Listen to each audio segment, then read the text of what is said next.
All right. First of all, I want to congratulate Brandon Allen on his first NFL start with a win. And Coach Allen and his family, I know they're extremely excited. We're very proud of him and excited for him. I appreciate our fans and the environment that they create, and they created Saturday. They're relentless and they're passionate, and their love for the Hogs is seen and felt. And I'm completely unacceptable and disappointing the performance from last Saturday. I, as well as our entire staff, take full responsibility for it. There was nothing through the course of the week that ever indicated a performance of that magnitude, or lack thereof. But we did have a few young, bright spots that I was pleased to see after watching film. It was really good to see John Stephen Jones and K.J. Jefferson get in and provide a spark for our offense, leading touchdown drives, both of them. We also had an opportunity for a lot of our young players to continue to gain valuable experience. We'll start John Stephen Jones this week. Excited for him. We will play KJ as well to continue to develop him. They will add to the list of the freshmen and sophomores that we've started this year. And I believe about half of our starters this season have been freshmen or sophomores, so they'll add to that list. It was impressive as I turned the film on to watch Scooter Harris play, and just his relentlessness and his ability to continue to sell out every play is very inspiring. And when you have your best players selling out like that, it allows me to use them as examples in team meetings on Sundays when these players come back in here on exactly what the standard is and what's accepted here and how we play. Scooter will be one of 17 seniors that will honor this Saturday, that they'll play their last game here in Fayetteville. And I know it'll be a very emotional day for those seniors. And so as we move into Western Kentucky, and a team that's 5-4. Obviously, we have followed Ty's story. We're excited for Ty. Ty has had a really good year and is playing really well. We're proud for him. He's tough. He's gritty. And they're top 25 in time of possession, so they do a great job of controlling the ball. Defensively, they give up less than 20 points a game. They're very sound in what they do defensively. They return 3 starters. They got the D'Angelo Malone is 9th in the country in sacks. And so we're going to have to play well. And we got to play to our standard. And that's the challenge right now. And that we've challenged these guys and this staff moving forward. So with that, I'll open up for questions. We'll get back to your questions. Go ahead, Bob. Chad, I mean, what all went into the decision to start John Stevens, and how do you think he'll play? How ready do you think he is for the opportunity? Well, I think when you look at his prior performance when he stepped on the field the last 2 weeks, you know, the moment has not been too big for him. I think he did a great job coming out and you know, playing with grit and toughness and just providing a lift. And I think he'll play really well. I've watched him and from high school all the way into where he is now and just his development. The situation with Ty Story, how did that go? Was that a mutual decision? Did he decide? And was going to look around and see what was best for him moving forward. And he wants to coach, and we've had a lot of talks on that. And we're just excited for Ty, and he's playing really well. Knowing him though, any tendencies, does that give y'all any kind of edge? I mean, at this stage right now where we're at, it's about us. It's about getting in there and playing to our standard. Chad, I guess, did you meet with O'Grady yesterday, and just kind of what's the situation there? Yeah, we met as I shared. We met Sunday evening. We both mutually agreed that what's best for CJ and what's best for this football program is for him to step away for the final 3 games and to help him perform and prepare for what's next in his life, and we're here to help him with that. With the way quarterback is gone, how disappointed have you been with where things are now with the way Ben and Nick have played and now having to go with John Stephen and KJ? Well, I'm excited about John Stephen and KJ. I think that those guys, I think you felt the lift on the sidelines. I know I did when they went in, and I'm again with Ben and with Nick. They're 2 fine young men that love the game of football, and a lot of factors that have came into play that it wasn't just solely just those 2 guys or one guy, and I mean it just didn't work out. We couldn't get the consistency that we needed, but they were back in here yesterday and eager to help these young guys continue to grow and mature, and if their opportunity arises, they're going to be prepared to step in. Welcome in, welcome in, welcome in. It's our Tuesday edition of On the Hill with Pat Jenkins Sports Talk Radio here on KDSJ 479, brought to you each and every day by Lindsay and Associates, Locomotion, Corey Beck's Custom Painting, and KDK's Chicken. And real quick, we came in with audio from head coach Chad Morris as yesterday the new depth chart came out, and we're going to have a new starter. We're going to have a couple guys that will be breaking the quarterback room and playing in Saturday's ball game, with that being redshirt freshman John Stephen Jones and true freshman KJ Jefferson. And real quick, before we get started, I want to get our lineup set up, as we'll be having here momentarily. Mark Edwards of Marked Up. He's going to come on, and we're going to talk about his insight on the Arkansas football program, the quarterback situation, and a multitude of other things. And then following that up, we're going to talk a little basketball. Arkansas opens up tonight. It's 2019-2020 Eric Musselman era at Bud Walton Arena, 7 p.m. as they'll be taking on the Rice Owls in their home opener for 2019-2020. And real quick, we're going to be talking to Kevin McPherson of Hallville.net. That's coming up at 1:30. We'll get his take. There's a big-time commitment going to be taking place later in the week. We'll let Kevin tell you who that is, and a multitude of other things where recruiting is concerned. But real quick, I want to bring in my producer, co-host. He was tired. He had a long week, put together quite an event this past Saturday. Demetrius Johnson. What's going on, my man?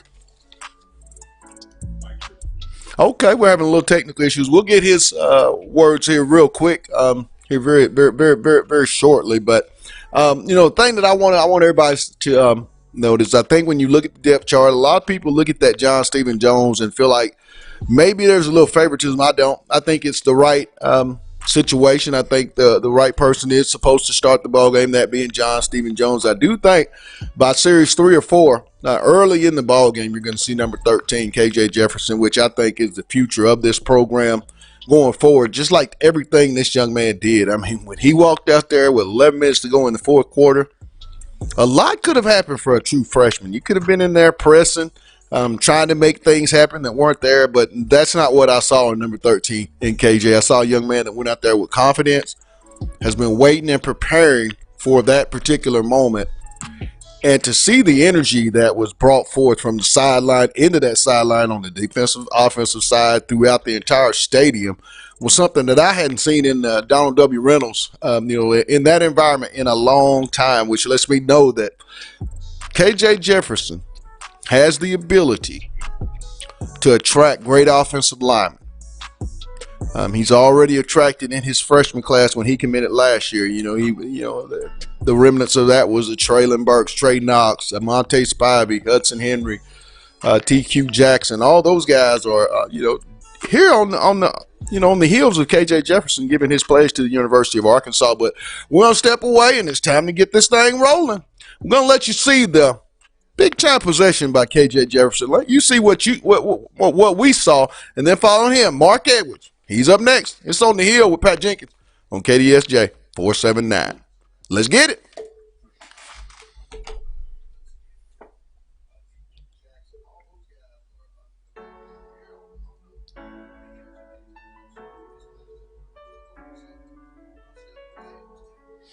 And on the quarterback situation with John Steven getting started, expecting to play KJ, and then, of course, Ty, former quarterback, facing him this week. Yeah, I think we're really excited to see John Steven out there. He's come in and done some good things past couple weeks. So he also had a good fall camp. So excited to get him out there and see what he can do. Obviously have the plan for KJ, get him out there as well. We're still working through game planning and all that, and we'll come up with a good plan to make sure they're both comfortable with what we're doing and making sure that they can execute the offense at a high level. With Ty, Ty's a gritty, like I've always said, he's a gritty competitor, loves to win, hates to lose, and I would expect nothing much than him to come in here and give us his best shot. Yeah, with the young QBs, what dimension do they give you guys? Obviously, they're more of running guys. What kind of things can they add to the offense? Well, I think you hit on it there. I think both of them possess the ability to run a little bit better than the other guys, and that's something that we have always had in our offense, is a guy that can extend the play with his feet and also have a quarterback runner too mixed in. The drive that KJ had, the second last drive of the game, and you see Bo Limmer out there and Burks and some of these young guys. Welcome back. It's our Tuesday edition of On the Hill with Pat Jenkins Sports Talk Radio, coming to you each and every day here on KDSJ 479. And with me and joining me on the Hill today, a good friend of mine, a guy that knows a lot about a lot of this football collegiate stuff that's going on. We're going to talk to him about the Arkansas quarterback situation. Mark Edwards of Marked Up. Mark, welcome to OTH, my man. Oh, man, not a lot. Just, I'm like everybody else across the country trying to figure out what's going on the Hill. You watched this game on Saturday, Mark. I want you to be honest with me. Should Chad Morris have played Ben Hicks for the length of that ball game, when clearly we've heard all season long we're going to try to find a quarterback that gives us the best spark and the best chance to win? Do you feel like that was the case this past Saturday for homecoming in Fayetteville? Okay, let me break that down for you, because I thought about this and I had a conversation with a friend of mine in the industry about this exact same thing. First of all, kid's nickname was Pick Six Hicks at SMU. Pick Six Hicks. So I will say this: well, I thought about, Chad Morris is probably picking the best guy that gives him the best chance to win. And think about it: do you want to put your career in the hands of an 18-year-old? You don't want to put that much pressure on him, big situations. Either way, whatever the case, the argument doesn't stand with me that he knows the playbook better than KJ, because if he knows the playbook and still throwing pick sixes and interceptions, I take my chances with the sucker that don't know the playbook. So I don't think he should have stuck with Hicks as long as he stuck with him. Right. I don't get the Hicks thing. I know he transferred. I've always been leery of quarterbacks that transfer from one school to the next school to the next school, unless a coaching change happens. And there's a reason why. If a coaching change happened at Alabama, the new coach ain't going to get rid of Tua Tagovailoa. Right. That ain't going to happen. Right. So the fact that, these kids are transferring from one school to the next clearly means they're going for better opportunities. I get that on their part, but if I'm Chad Morris, I keep telling y'all this, man, you better go with the girl that got you to the dance. When you look he had that heck of a recruiting class last year. Right. I mean, if I'm going down, I'm going down with the people that I chose. When you look at this football team from a defensive standpoint on Saturday, Mark, how disappointed, and discouraging is it if you're John Chavis, the fan base, to watch a defense go out and play? And basically, it was a good old-fashioned line of scrimmage butt kicking. Let's just call it like we saw it. I mean, how concerned, are you if you really look at the talent gap on the lines of scrimmage here at Arkansas? I mean, how big is that gap, Mark? It's huge when you're coming from LSU and Texas A&M, where your first teams are 4 and 5 stars, and your second team is 4 and 5 stars. So you're coming down here, and you're expecting each man to be accountable and hold their own position. It didn't really quite happen like that. I mean, that kind of recruiting class wasn't hit like that for the last few years. So you're gonna have to deal with the talent that you got, figure out what you got. And you remember ULM, I like the style that they adopted. When they played Arkansas, they would get a lot of hybrid players. They didn't get a lot of linebackers. They got a lot of 6'1", 6'2" hybrid players. They had 4 down linemen, and the rest could defend the pass or blitz. They always blitz one more than you had to block. So I do like that philosophy. But he just has to figure out what he's got and work with what he's got. And realize that he doesn't have what he had at LSU. Absolutely. When you look at KJ at the quarterback position and what we were able to see when he played basically the last 11 minutes of the ball game on Saturday, what did you like about KJ going forward that because all the state of Arkansas is looking for some hope for the future. Is this the type of guy with what you saw could be that type of hope and inject some energy in the state if he is given the keys to the car? Oh, yeah, he's got to have the keys to the car. Here's why. He's 6'3". He's 200-something pounds. His first play, 17 yards and run over the safety. Not around the safety, because he had plenty of field to make a move, stick his foot in the dirt, and go a different direction. He chose to run over the safety, still got another 7 yards. He was sending a message.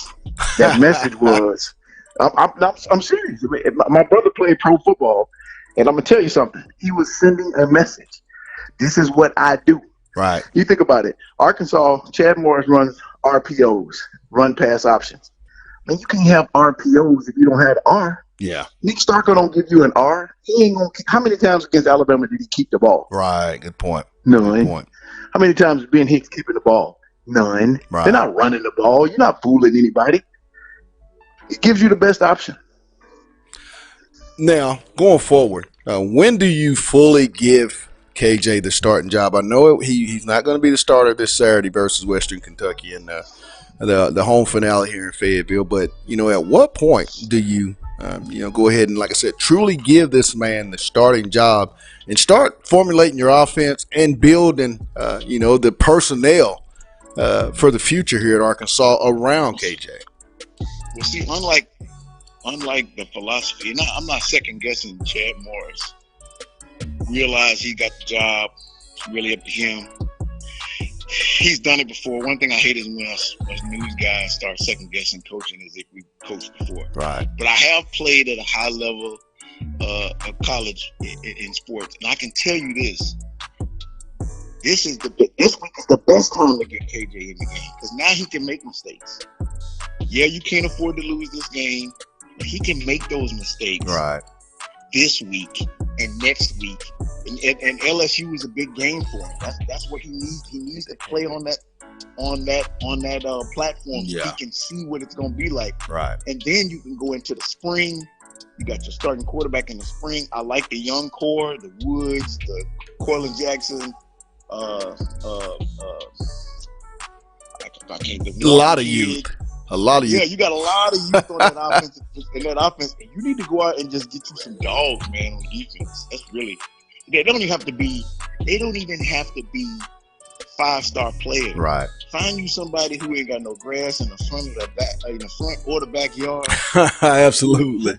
Who is hungry, man? That's all. They're playing with a chip on the shoulder. Go down to that 3-star and tell them, man, they laughing at you. They don't think you can amount to anything. That's what he needs, the chip on his shoulder. Now, with the last question, and I want everyone to know that I just tuned in, we're talking with Mark Edwards, host of the Marked Up podcast each and every day. Is it the time? Does he get another year? In your humble opinion, Mark, does Chad Morris, in your estimation, get one more year to turn this thing around? And if not in year 3, he's got a 5-year deal. If things don't change in year 3, what would you do if you're Hunter Yurachek? Well, let me remind you.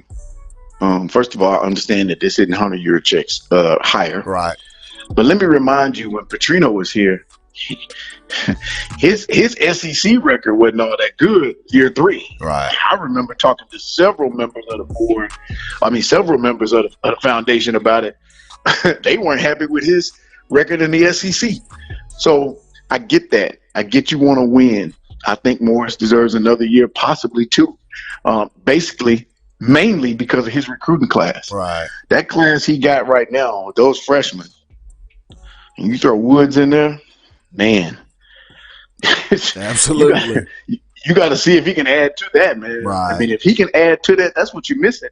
Talent on defense. And you got to give him an opportunity to add to. That's his first class. Right. Well, Mark, man, tell people how we can continue to follow your podcast and the Marked Up Show. Man, it's on Facebook, Marked Up Show. I bring them on, I mark them up, cut them up, slice them and dice them, all the interviews. So, different, and you can follow us on Facebook. That is under Marked Up Show. And you can also go on YouTube, Marked Up Show. It's all one word, Marked Up Show, MarkedUpShow, Marked Up Show on YouTube. Follow us, and I got a great interview I'm about to drop with Wes Moore. We're talking about Razorback football, and as basketball season comes into play, don't forget we got up tonight. We got Todd Day. We talked to Todd Day and a couple of professional baseball players. Best for baseball season when the Razorback baseball season starts. I got quite a bit coming up, man. You may want to go ahead and subscribe. Hey, we're gonna get in, all right. But as always, my man, we'll talk here in a couple, about 30 or 45 minutes. I'll give you a call. But for now, my man, thanks for taking time out here on OTH. No problem, man. All right. All right. That was Mark Edwards of the Marked Up Show. You can catch it on Facebook Live, YouTube Live stream as well. But that's going to wrap up that segment. We're going to let you hear, I believe we have audio from defensive coordinator, linebackers coach John Chavis. And then next up, time to talk Must Bus as they open up the 2019-2020 Razorback basketball season tonight in Bud Walton Arena as they take on the Rice Owls. All that's up next. It's On the Hill with Pat Jenkins on KDSJ 479. Back in a minute.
Get started.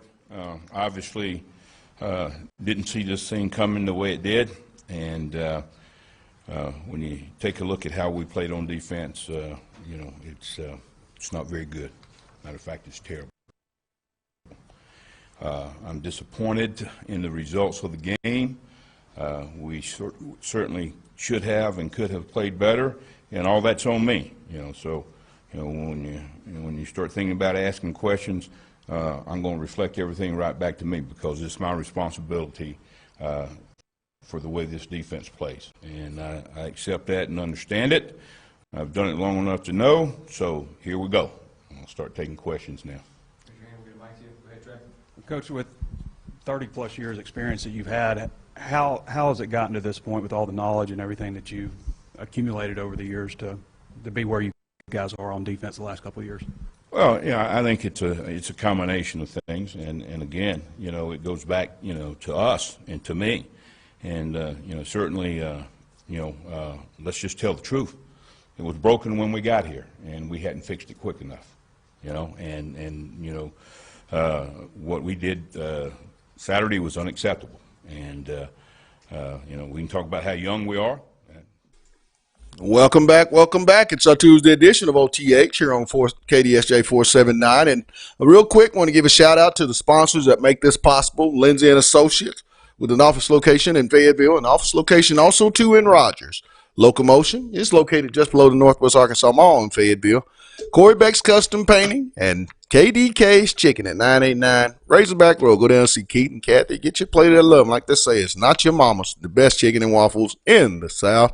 But we want to talk more Razorback athletics, and in particular, basketball. As the Arkansas Razorbacks open up the 2019-2020 season tonight in Bud Walton Arena as the Rice Owls make their way to Fayetteville to open up the Coach Must Bus era. And we're going to talk basketball and recruiting. What better way to do that than with our good buddy, Kevin McPherson of Hogville.net.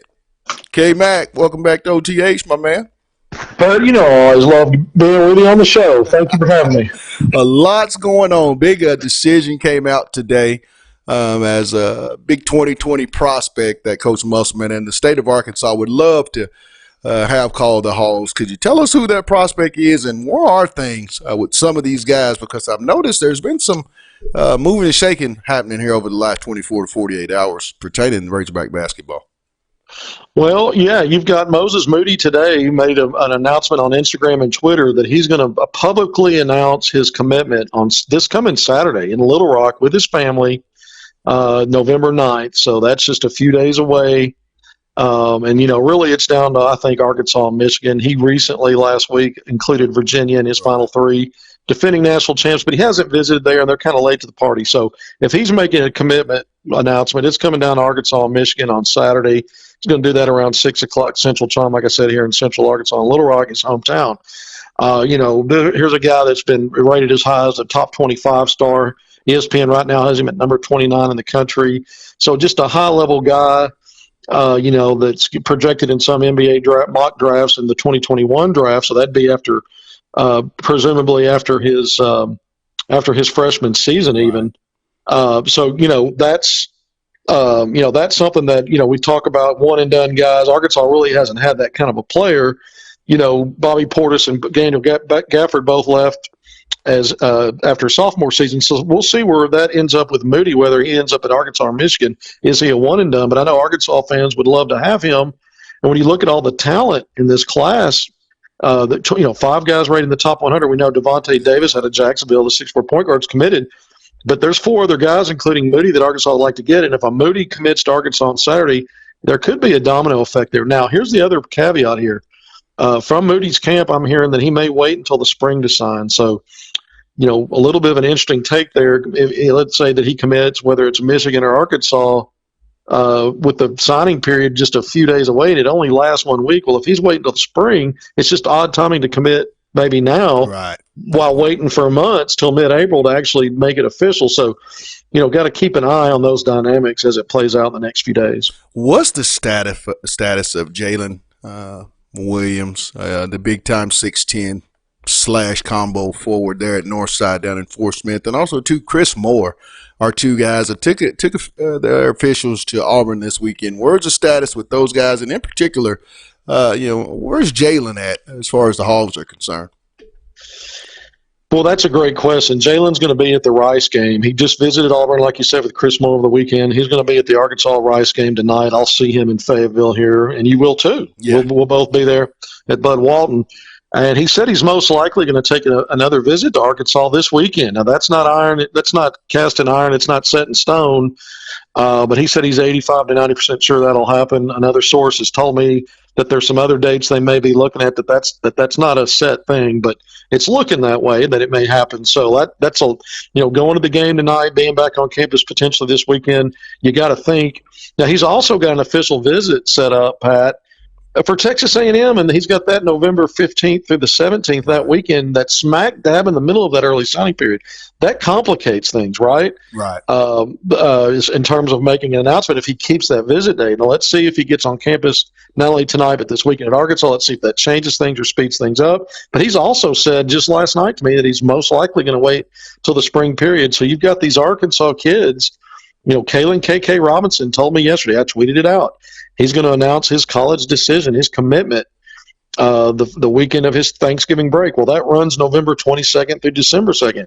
That's just a few days after the early period is over. Right. Again, and he says, I'm probably going to sign in the spring. So you got the Arkansas kids, those 3, Moody, Williams, and Robinson, talking about signing in the spring. So even if a couple of commitments come Arkansas's way, how much value is there if they're not going to sign for several months? Because anything is open game. And, I think those are interesting dynamics. Chris Moore, the 6'6" combo forward out of West Memphis, told me that and I put this out on Twitter yesterday, that he's going to, his family said he's going to sign and commit and sign on Friday, November 15th during that early period. So right now the plan is that he's going to commit and sign. And I still think Memphis is probably the front runner there, but I'm not counting out either Arkansas or Auburn. Those were his final three. When you look at that situation and you look at guys, potential recruits, like, still yet out there, there's still a lot to be resolved with Kyrie Walker and his interest, either, what his options are going to truly be. And then there's Keon Ambrose, the young man out of Canada that they covet real highly. If those two guys, in particular, Kyrie makes his way to Arkansas and does decide to enroll for the conference season, and Keon, say if you do have those guys like a KK and Jalen Williams and Moody, say they all commit to the University of Arkansas but don't sign until the spring term, what does that do? I mean, who do you take if you're Coach Muss and that staff? Do you take the two that are early signees, or do you wait? I mean, how does that situation go? It's a precarious situation. Musselman's a new coach in a state that is a one-trick pony state. I mean, it's all about the Razorbacks. And the in-state kids, everybody's paying attention. So Arkansas's in a bad spot there. He's got to take commitments from Arkansas kids. He's going to be scrutinized and probably criticized if he recruits other kids with those guys committed. Absolutely. But he's in a bad spot because if they were really committed, why didn't they sign early? Because they're announcing early. So it puts him in a bad spot there. So I think he's got to be careful. He's in a disadvantage in that situation. But at the same time, this guy is not afraid of that transfer portal. And I think take the commitments, recruit them hard, recruit them well, treat them right. If they make other decisions in the spring that don't work out for Arkansas, I don't think Muss is going to be bashful at all about finding guys that can help this team move that needle next year in the transfer portal, and everybody just moves on. I mean, that may be the reality of it, but let's see where these guys commit too. I mean, let's not presume that it's Arkansas. I think Arkansas is in great shape with both KK and Moses. And I think that's where it's going to happen, but I could be wrong. It may be Michigan and somebody else for KK. When you look at it, and we talk about the transfer portal, two guys I know that are going to be huge impacts on this version of the 1920 Razorbacks for Coach Muss, with that being Jimmy Witt and Gene Sella. Talk about tonight's ball game, those two, and what do you expect to see in the home opener and the Eric Musselman era for that matter? Yeah, Arkansas in the preseason, for me, a lot of different things that are concerned, to be honest with you. And I think a big part of it, Pat, is just learning a new system and really anytime, whatever sport it is, that's always an adjustment. But let's look at what the strength should be of this team, the perimeter, the five-guard veteran guard lineup. Great point. That Arkansas can put on the floor, not all at once necessarily, but they can put four of them on the floor, and I expect they may start four guards tonight with a forward, but it starts with Isaiah Joe, Mason Jones. We really saw them last year, their first year together at Arkansas, kind of be hot and cold. One guy would be up, the other guy would be down. Arkansas needs both of those guys on the same page, I think, this season to have a chance. And we saw in the exhibition games, Isaiah Joe had a big night against Little Rock, and Mason Jones had an awful night. Total script flipper on the next game against Southwestern Oklahoma State. It was Mason Jones who had 20-plus points, and Isaiah fell to scratch. So got to get these guys on the same page. I think that's going to be definitely a big boost as you look at a team that's probably going to live and die a lot by that three-point shot. Right. I look at Desi Sills and Jimmy Witt as two guys that you're solid in that backcourt, not star-type players, but solid players. So it starts there, but for Arkansas as a team, when we start looking at the deficiencies, defensively, I think they'll be good on the perimeter, not so good inside and rebound the ball. We just talked about that veteran guard lineup, yet this team has had 18 turnovers in both exhibition games. They've got to clean that up, especially if you're losing the glass.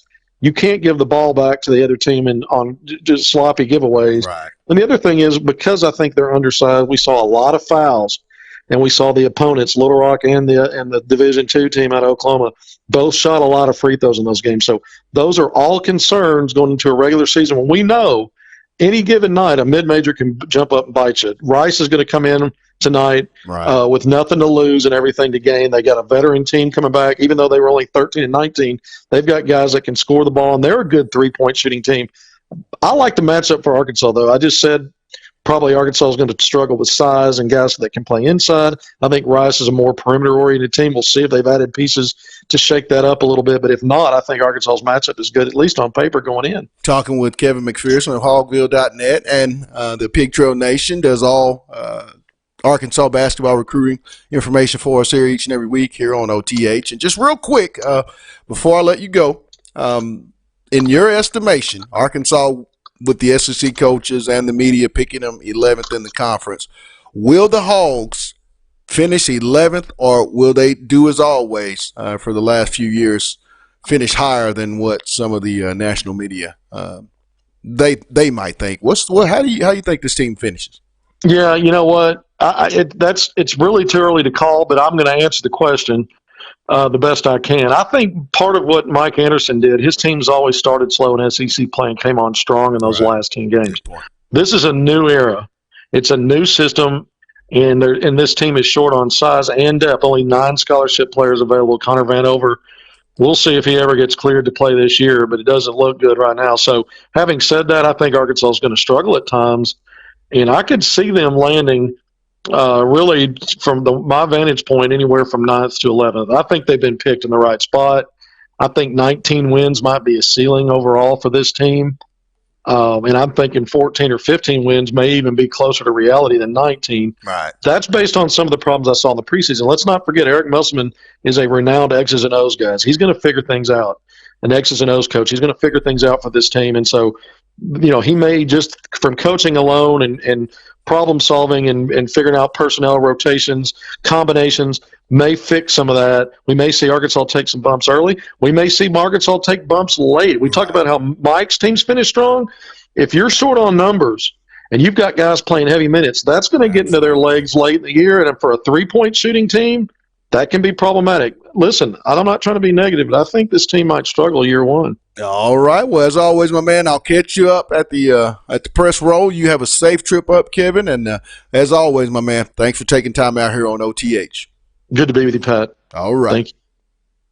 Thank you. That was Kevin McPherson of AR Hoop School and also Hogville.net. We're going to take a real quick break, but we'll be right back. It's On the Hill with Pat Jenkins on KDSJ 479. You up, bub? Just pop it. I got it. We'll play video, then we'll round it out. Yeah, go. How much time we got? Let me go pee real quick. I'll be back in 4 minutes.